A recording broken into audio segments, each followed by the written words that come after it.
দর্শকবৃন্দু, thyroid নিয়ে আজকে আলোচনা করব। এই থাইরয়েডের নিরাময় হোমিওপ্যাথিক ওষুধ কী কী আছে তা নিয়ে আজকের আলোচনা। আমি ডাক্তার মোহাম্মদ হাফিজুর পান্না, আরোগ্য হোমিও হল, রাজশাহী। আমার এই চ্যানেলটি কে কোন জায়গা থেকে দেখছেন, কোথা থেকে দেখছেন, লাইক কমেন্ট করে জানিয়ে দিন। যারা এখনও আমার চ্যানেলটি সাবস্ক্রাইব করেনি তাদেরকে আমি সাবস্ক্রাইব করার জন্য অনুরোধ করছি। থাইরয়েড শরীরে গুরুত্বপূর্ণ একটা গ্রন্থি, যার নাম হচ্ছে থাইরয়েড।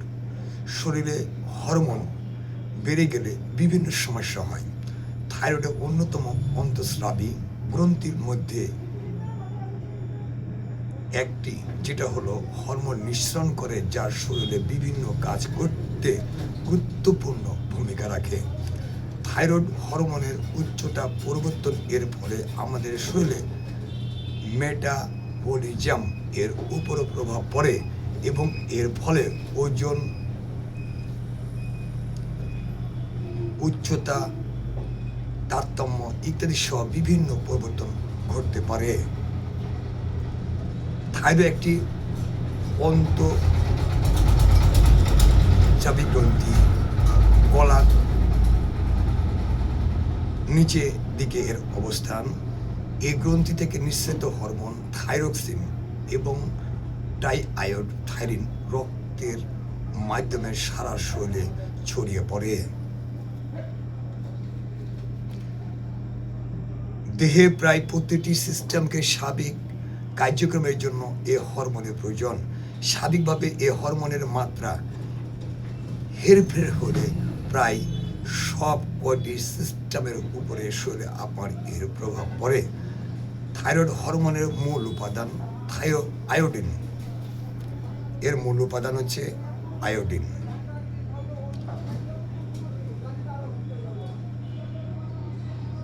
তাই দৈনিক খাবারে আয়োডিনের ঘাটতি থাকলে এ হরমোনের ব্যাঘাত ঘটে। প্রতিদিনের খাবারে যদি 20 গ্রাম মাইক্রোগ্রামের কম আয়োডিন থাকে তাহলে থাইরয়েড হরমোনের নানা সমস্যা দেখা দেয়। আয়োডিনের অভাবে থাইরয়েড মূলত যে সমস্যাগুলো দেখা দেয় তা প্রধান গলগণ্ড বা গোয়াটার। বর্তমানে পৃথিবীতে থাইরয়েডের সমস্যা অত্যন্ত রোগীর সংখ্যা বেশি। আমরা অনেকে এ রোগের নাম শুনলেও বা আশেপাশে আক্রান্ত রোগী দেখলে কিংবা নিজে আক্রান্ত হলে আমরা এ রোগের সম্পর্কে অনেকে খুব একটা মানুষ অবগত না। থাইরয়েড হলো আমাদের একটি গ্রন্থি যা আমাদের গলার সামনে দিকে অবস্থিত। এই গ্রন্থি থেকে কিছু প্রয়োজনীয় হরমোন নিঃসরণ হয় এবং হরমোনে আমাদের রিপ্যাক্স আরও বিভিন্ন কাজে গুরুত্বপূর্ণ ভূমিকা পালন করে। এই হরমোন তৈরির জন্য এই গ্রন্থি প্রয়োজনীয় পরিমাণে আয়োডিনের দরকার পড়ে।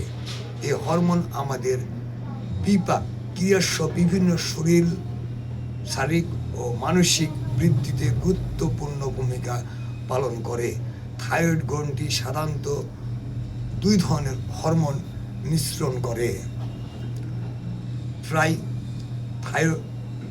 থাইরোডোথাইরিন 3, থাইরক্সিন 4। বাচ্চাদের ক্ষেত্রে জন্মের সময় এই গ্রন্থি সঠিকভাবে তৈরি না হলে কিংবা প্রয়োজনের মতো হরমোন তৈরি করতে না পারলে বাচ্চাদের শারীরিক এবং মানসিক বৃদ্ধি ব্যাহত হয়। আমাদের শরীরে যতটুকু হরমোন প্রয়োজন তার চেয়ে কম কিংবা বেশি পরিমাণে এই হরমোন তৈরি হলে তখন নানা রকম সমস্যা দেখা দেয়। প্রয়োজনের তুলনায় কম পরিমাণে এই হরমোন তৈরি হলে হাইপোথাইরয়েডিজম হতে পারে। আবার প্রয়োজনের তুলনায় যদি আপনার বেশি পরিমাণে এই হরমোন উৎপন্ন হয় সেক্ষেত্রে থাইরয়েডিজম হতে পারে এবং উভয়ই আমাদের স্বাস্থ্যের জন্য ক্ষতিকর। গ্রন্থি বিভিন্ন রকমের রোগ হতে পারে, যেমন হাইপারথাইরয়েডিজম ও হাইপারথাইরয়েডিজম মানে গ্রোটার নবিউল, থাইরয়েড ক্যান্সার, গ্রোভিক্স ডিজিজ ইত্যাদি। হাইপার থাইরোজিয়াম, হাইপার থাইরয়েড গ্রন্থি যদি প্রয়োজনের তুলনায় কম হরমোন উৎপন্ন করে তখন হাইপোথাইরোজিয়াম হওয়ার সম্ভাবনা থাকে। যদি অনেক সময় এর চোখে পড়ার মতো লক্ষণ দেখা যায় না, যার ফলে অনেকে বুঝতে পারে না তারা হাইপোথাইরোজিয়ামে আক্রান্ত। হাইপোথাইরোজিয়াম হলে সাধারণত যে লক্ষণগুলি দেখা দেয়, যেমন ক্লান্তি কিংবা অবসাদ অনুভব করা, কোনো কিছু বিষয়ে মনোযোগ দিতে না পারা, শুষ্ক ত্বক, কোষ্ঠকাঠিন্য, অল্পতে শীত লাগে, পেশি এবং বিভিন্ন জয়েন্টে এসে ব্যথা অনুভব করে, বিষণ্ণতা থাকবে। মহিলাদের ক্ষেত্রে ঋতুস্রাবের সময় অতিরিক্ত পরিমাণে রক্তক্ষরণ হতে পারে, পালস রেট কম থাকতে পারে স্বাভাবিকের তুলনায়। হাইপার থাইরোজিয়াম এক্ষেত্রে হাইপার থাইরোজিয়ামের ক্ষেত্রে উল্টো ঘটনা ঘটে। থাইরয়েড গ্রন্থি প্রয়োজনের তুলনায় বেশি হরমোন উৎপাদন করলে হাইপার থাইরোজিয়ামের সম্ভাবনা থাকে। থাইরয়েড গ্রন্থিকে নিয়ন্ত্রণ করে মস্তিষ্কের পিকিউটারি গ্রন্থি নামক এক গ্রন্থি। মস্তিষ্কের এই পিকিউটারি গ্রন্থিকে আবার নিয়ন্ত্রণ করে মস্তিষ্কের হাইপোথ্যালামাস নামক অংশ। এই হাইথ্যালামাস থাইরয়েড রিলিজিং হরমোন TRS নামক এক হরমোন নির্গত হয়। এই TRS হরমোনের কাজ হলো পিকিউটারি গ্রন্থিকে থাইরয়েড স্টিমুলেটিং হরমোন TSH নামক এই হরমোন নির্গতের জন্য সংকেত পাঠায়। এই হরমোন এই গ্রন্থিকে থাইরয়েড হরমোন নির্গত করার জন্য সংকেত পাঠায়। বোঝা গেল তাহলে এই হরমোন উৎপাদন এর জন্য শুধু থাইরয়েড গ্রন্থি দায়ী নয়, হাইপোথ্যালামাস, পিকিউটারি গ্রন্থি এবং থাইরয়েড গ্রন্থি মিলিত প্রচেষ্টায় হরমোন নির্মাণের কাজ সম্পন্ন হয়। তখন এই তিনটি গ্রন্থির যে কোনো একটি বা একাধিক গ্রন্থি যদি প্রয়োজনের তুলনায় বেশি কাজ করে ফেলে তখন ফলাফল হিসেবে যতটুকু হরমোন দরকার তার চেয়ে বেশি পরিমাণ হরমোন উৎপন্ন হয়। তখনই দেখা দেয় সমস্যা, যেটা হলো হাইপার থাইরোজিয়াম নামে পরিচিত। হাইপারথাইরোজিয়াম হলে সাধারণত লক্ষণগুলো অতিরিক্ত ঘাম, গরম সহ্য করতে পারে না, হজমের সমস্যা, দুশ্চিন্তা, উদ্বেগ বেড়ে যাওয়া, অস্থিরতা অনুভব করা, ওজন কমে যাওয়া, পালস রেট কমে যাওয়া, ঠিকমতো ঘুম না হওয়া, চুল পাতলা এবং ভঙ্গুর হয়ে যাওয়া, ত্বক পাতলা হয়ে যাওয়া, মহিলার ক্ষেত্রে ঋতুস্রাব অনিয়মিত কিংবা খুব অল্প পরিমাণে হওয়া, বয়স্কের ক্ষেত্রে হৃদস্পন্দন বেড়ে যাওয়া, খুব খারাপ অবস্থা হলে এবং হাইপার থাইরোজিয়াম এর প্রয়োজনীয় চিকিৎসা না হলে থাইরয়েড স্টিম হতে পারে। এতে রোগীর রক্তচাপ বেড়ে যেতে পারে, জ্বর আসতে পারে, হৃদরোগ বন্ধ হয়েও যেতে পারে। আচ্ছা, এবার হচ্ছে গ্রেটার থাইরয়েড গ্রন্থি বড় হয়ে যেতে পারে, সেক্ষেত্রে একে গ্রেটার বা গলগণ্ড বলা হয়ে থাকে।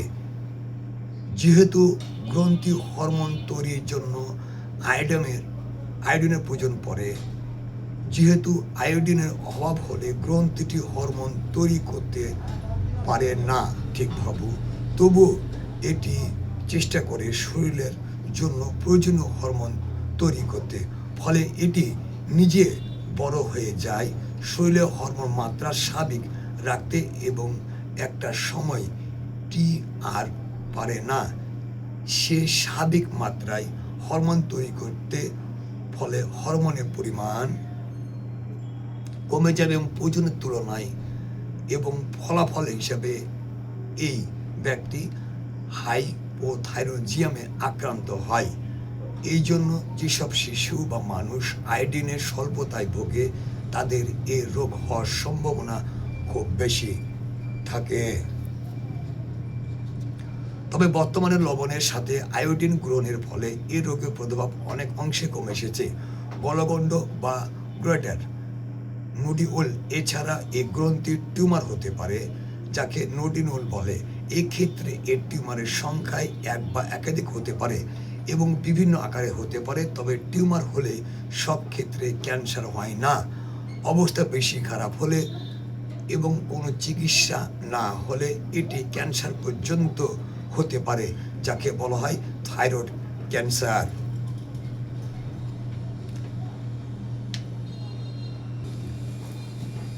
হোমিওপ্যাথিক ওষুধ নেবার আলোচনা। হোমিওপ্যাথিতে সমাধান আছে। হোমিওপ্যাথিতে রোগ নয়, রোগীর চিকিৎসা করা, অর্থাৎ এটা লক্ষণভিত্তিক চিকিৎসা একটি ব্যবস্থা।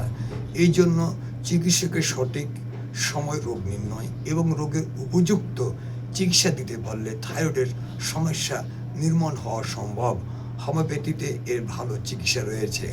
আর শরীরের আয়োডিন অভাবজনিত কারণে যে গলগণ্ড হয় তা অনেকটাই প্রতিহত করা সম্ভব হয়েছে খাদ্য আয়োডিনযুক্ত লবণ ব্যবহারের ফলে। উন্নত দেশে শিশু জন্মের সঙ্গে সঙ্গে থাইরয়েডে রক্ত পরীক্ষা প্রয়োজন আছে। একে ইনভার্সিনাল নিউলেটোনাল স্ক্রিনিং বলে। দুর্ভাগ্যবশত ভারতে এর রক্ত পরীক্ষা এখন বাধ্যতামূলক নয়, কিংবা আমাদের দেশে এর পরীক্ষা, অর্থাৎ আমাদের বাংলাদেশে এটা পরীক্ষা করা হয় না। থাইরয়েড অসুখ এমন একটা সমস্যা যা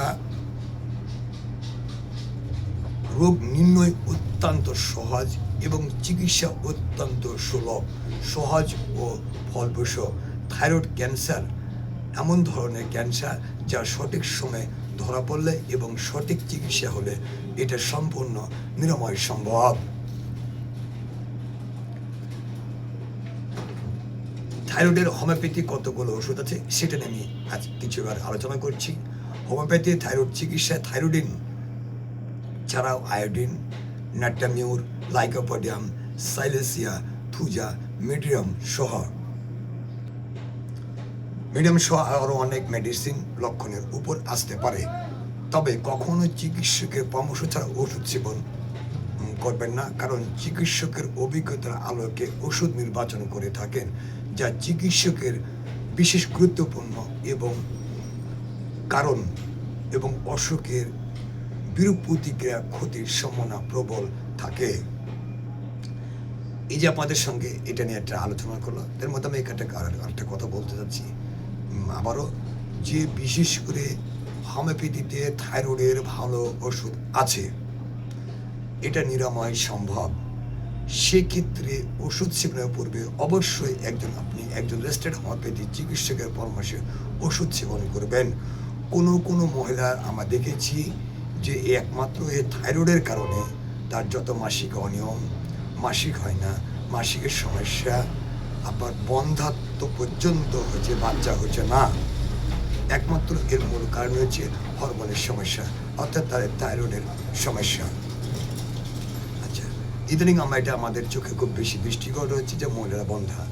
আমি তাদেরকে বলছি, যারা বন্ধা, বাচ্চা হচ্ছে না, বহু চিকিৎসা নিয়েছেন, সুফল পাচ্ছেন না, আরও ঘুমিয়ে আসুন, চিকিৎসা নিন, আল্লাহ যদি সহায়তাকে অবশ্যই এটি সম্ভব।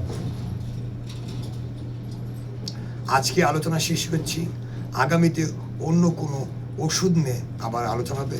সবাই ভালো থাকবেন। আসসালামু আলাইকুম।